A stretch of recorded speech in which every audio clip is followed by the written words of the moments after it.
Jadi kalau kita lihat sinkronisitas antara ekspresi bahasa tubuh dari Syakir sendiri dan orang-orang sekelilingnya, buat saya tidak ada sesuatu yang menandakan sesuatu yang signifikan. Nggak ada signifikansinya bahwa ini pernah ada sebuah konflik yang ya nggak biasa atau nggak berat di antara mereka.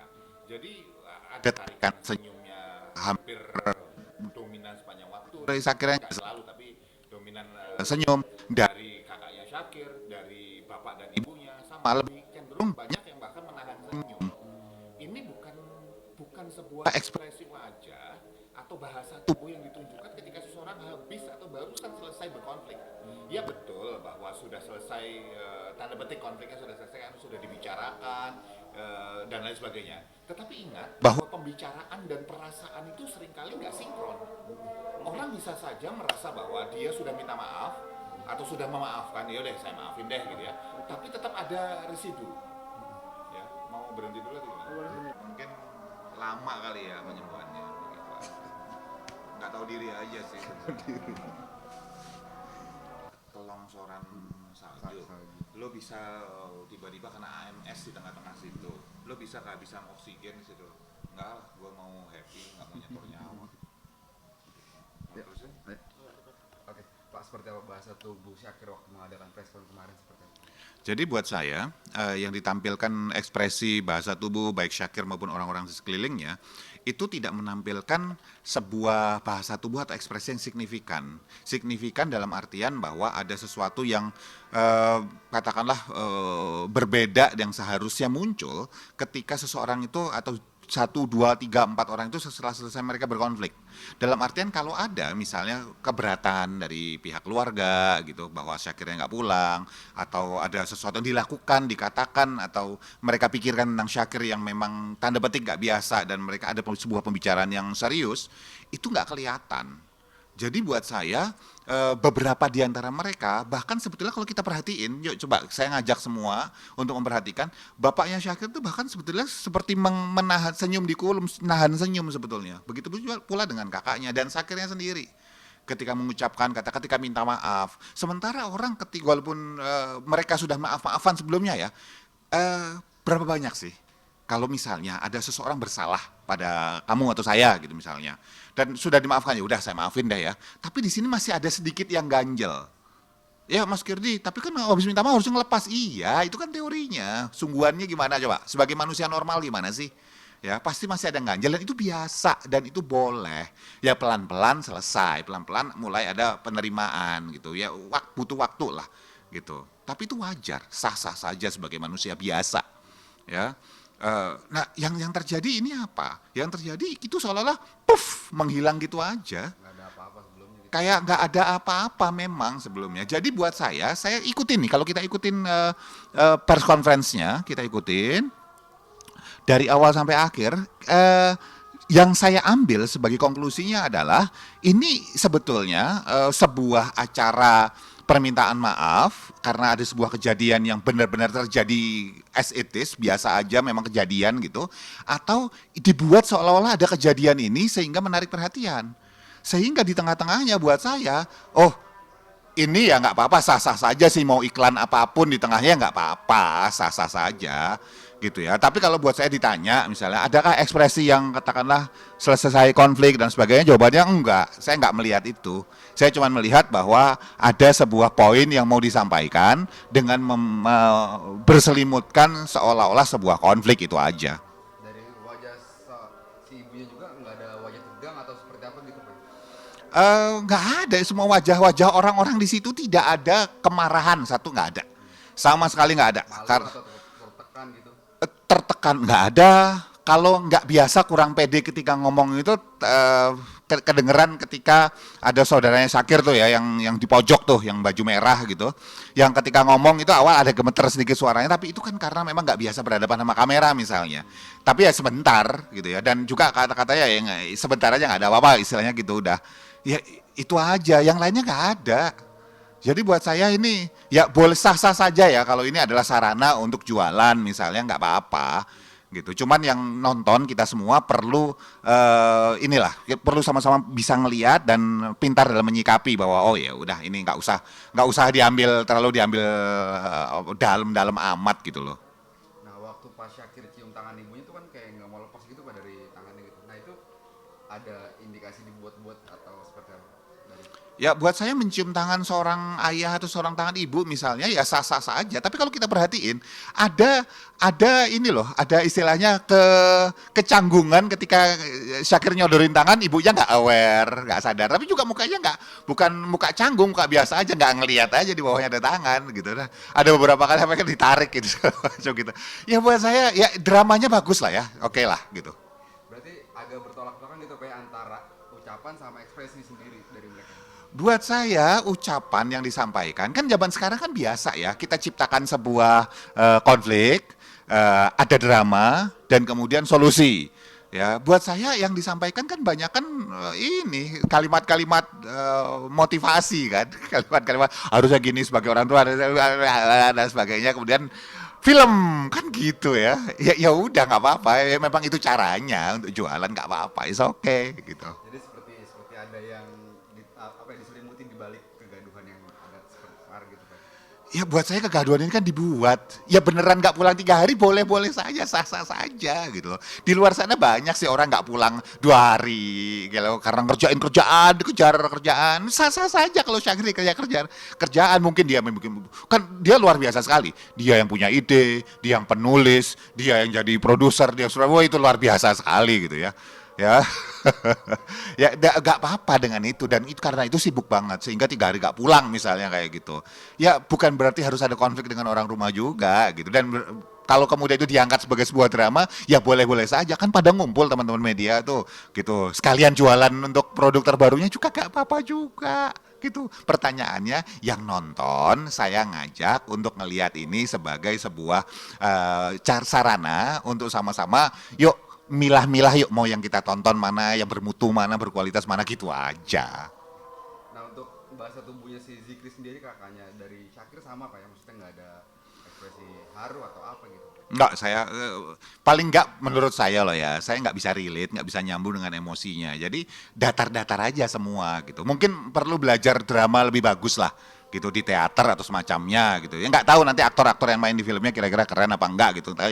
Kalau yang ditampilkan mungkin karena mereka bukan aktor profesional jadinya ya nggak kelihatan ada ekspresi yang signifikan. Saya katakan bahwa ada konflik segala macam enggak. Tapi sekali lagi boleh-boleh saja kalau untuk jualan, no problem. Dari setiap ucapan yang diucapin sama Zikri, yang dia bilang dia nggak berkonflik sama si Syakir sama Zikri nggak berkonflik itu sama aja semuanya. Enggak. Buat saya mereka itu jujur kan bilang nggak berkonflik kok sekali. Memang nggak berkonflik. Memang acara itu dibuat untuk kemudian cerita pada suatu nggak ada bohongnya, nggak ada bohongnya. Acara itu memang dibuat untuk mengundang teman-teman media untuk cerita syiar sebuah film baru. Ih nggak apa-apa juga. Pinternya Syakir gitu kalau gitu yang agak kena umpan kan berarti ke teman-teman media. Berarti untuk sebuah konflik itu secara ekspresi masih kurang terlihat gitu Pak ya, dari ekspresi. Kalau butuh tentang ide konflik selanjutnya segala macam, ya gini deh, hubungi saya bikinin konfliknya kayak apa, ekspresinya gimana, nanti berantemnya gimana, udah deh, hubungin gua deh, yuk. Tak kasih tahu simple tapi lebih kelihatan nanti deh gitu bahwa wah memang ada konflik gitu. Ya, tapi kalau yang ini ya ya ya memang gak ada konflik. Dia ini jujur, ini kakaknya jujur, ya jujur, jujur gitu. Yang akhirnya kemakan umpan kan teman-teman media. Nah, selain dari senyuman atau nahan senyum itu ekspresi-ekspresi apa aja sih Pak yang membuat ini terlihat seperti dibuat-buat gitu Pak? Ini justru menurut saya nggak dibuat-buat. Semua bilang bahwa nggak ada kok, nggak ada konflik sudah biasa aman. Jujur semuanya. Makanya saya bilang pinter kan. Nggak ada konflik.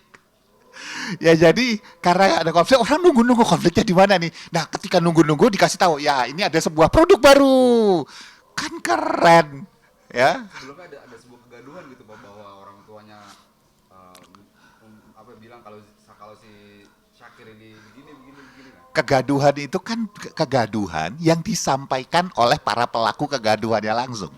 Kegaduhan yang benar-benar adalah misalnya ada salah satu rekan artis kita yang masuk rumah sakit misalnya. Terus bukan dari keluarganya yang ngasih tahu media, kemudian ada temennya ngasih tahu, si ini lagi masuk rumah sakit dong. Gitu. Nah itu baru kegaduhan. Kalau kegaduhan yang disampaikan sama anggota keluarga yang gaduh, ya bisa jadi itu adalah salah satu cara untuk menarik perhatian, bukan gaduh. Menarik perhatian kan alasannya bisa macam-macam. Bisa satu, supaya memihak. Ya. Kedua, supaya kemudian naik ke permukaan. Ketiga gitu misalnya untuk menampilkan sebuah katakanlah hal di belakangnya yang menyusul yang kemudian disampaikan tanda petik jualan gitu. Ya kan bisa macam-macam caranya. Nah buat saya orang berprestasi, orang gaduh gitu nggak keren kalau yang menyampaikan adalah anggota yang bergaduh atau berprestasi itu sendiri. Gitu. Contohnya kalau mau flexing, kalau misalnya lagi jalan pakai Ruby John atau apalah itu nama mobilnya gitu ya misalnya gitu. Terus orang yang motret terus, wah gila lo hebat pakai Ruby John misalnya kayak gitu. Itu oke lah ya orang yang ngambil. Tapi kalau sendiri motret terus ya bergaya gitu, nggak ada kerennya. Itu. Harus ada pengakuan dari orang lain juga ya, Bang. Iya gitu loh. Sekali lagi ini jadi itu makin membuat kita makin bisa melihat minimal bahwa ini adalah kegaduhan yang kemudian dibuat, direkayasa, ditampilkan oleh orang-orang yang bergaduh itu sendiri karena suatu tujuan. Tapi nggak salah. Wong yang kita yang nonton ini masih nonton selama kita sudah sangat lebih pintar dari sekarang bisa ngelihat bahwa oh enggak ini cuman ini nih gitu memilah mana yang mau kita tonton mana yang mau kita ikutin segala macam ya nggak laku lagi model kayak gini tapi selama kitanya masih tetap hal-hal receh kita ikutin ya akan terus orang-orang seperti ini akan terus melakukan hal-hal receh juga kayak gini caranya. Harusnya seperti apa sih Pak orang yang berkonflik atau usai berkonflik itu Pak akhirnya baikan ekspresinya yang ditampilkan di Ya tidak ada sebuah ekspresi yang harusnya gimana itu nggak ada bisa beda-beda. Tetapi ekspresi sedih, ekspresi takut atau ekspresi marah minimal masih muncul. Kan ini nggak sama sekali, gitu ya. Benar-benar kalaupun muncul itu dalam skala 100 cuma satu atau dua. Sementara orang yang benar bergaduh, berkonflik itu pasti di atas 20-30% masih kelihatan gitu loh. walaupun sudah memaafkan tuh ya walaupun sudah selesai Berapa banyak orang sudah saling memaafkan sebetulnya masih memegang penyakit hati. Kita lihat aja pas lebaran deh. Minal adin wal faizin ya, mohon maaf lahir batin gitu. Tapi dalam hati bilang utang gua belum dibayar nih mas. Berapa banyak sih? Ayo jujur-jujuran yuk, buka-bukaan yuk. Gitu. Banyak kan. Di mulut ngomong dimaafin atau minta maaf bukan berarti di sini selesai. Dan itu yang bisa muncul dalam bentuk ekspresi atau bahasa tubuh. Gitu. Dan ini nggak kelihatan. Maka saya bilang, oke, Syakir, ini teknik jualan yang oke lah gitu loh, ya. Cuman kalau saya sih nggak kena, kalau saya gitu ya. Tapi nggak tahu kalau yang pemirsa lainnya, penonton lainnya gitu. jadi ini sebuah agenda setting untuk promo produknya dia ya Pak ya Ya, dan sah-sah saja kalau ini mau jadikan promo untuk apapun sah-sah saja. Hak dia. Oh, keluarga dia yang dibawa juga gitu. Kecuali bawa keluarga saya gitu memang ngajak berantem itu baru. Gitu kalau keluarganya dia nggak apa-apa lah ya. Tinggal yang sekarang kualitas dan kematangan kedewasaan buat kita yang nonton itu yang kemudian masih kena nggak sama yang kayak gini. Kalau masih kena ya dengan cara-cara gitu akan terus dilakukan sama mereka. Gampang caranya. Ya kenapa ngambil cara susah kalau yang gampang ada. Tapi kalau kitanya yang nonton, yang ngamatin begitu ngelihat bahwa enggak ini udah lupain gitu. Enggak jalan caranya. Ya akan nyari cara yang lebih keren, lebih pinter gitulah. nah pesan-pesan buat penonton di rumah nih Pak biar nggak apa ya yang tadi tuh tertipu sama agenda setting sebuah Ya nggak semua hal-hal yang kelihatannya heboh gitu ya pasti sesuatu hal yang benar-benar terjadi di sekeliling kita tuh banyak teori konspirasi banyak terjadi yang hal-hal yang katakanlah settingan seperti itu ya nggak semua benar settingan nggak semua benar teori konspirasi tapi banyak ya dari skala pemerintah ya kementerian ya sampai pada skala aparat penegak hukum segala macam, kan banyak settingan segala macam gitu ya. Ya walaupun sudah banyak gerakan misalnya untuk menghapuskan mafia hukum, mafia peradilan, di kepolisian, di TNI segala macam gitu, udah iya harus kita apresiasi. Cuman itu juga ternyata menular ke masyarakat, atau mungkin karena masyarakat kayak gini menular ke ketika masyarakatnya ke kementerian, ke polisi, ke TNI gitu. Ya kan pemimpin-pemimpin itu lahir dari rakyat. Kalau rakyatnya memang sudah gemar settingan ya naik ke atas di posisi apapun ya dia digemar settingan.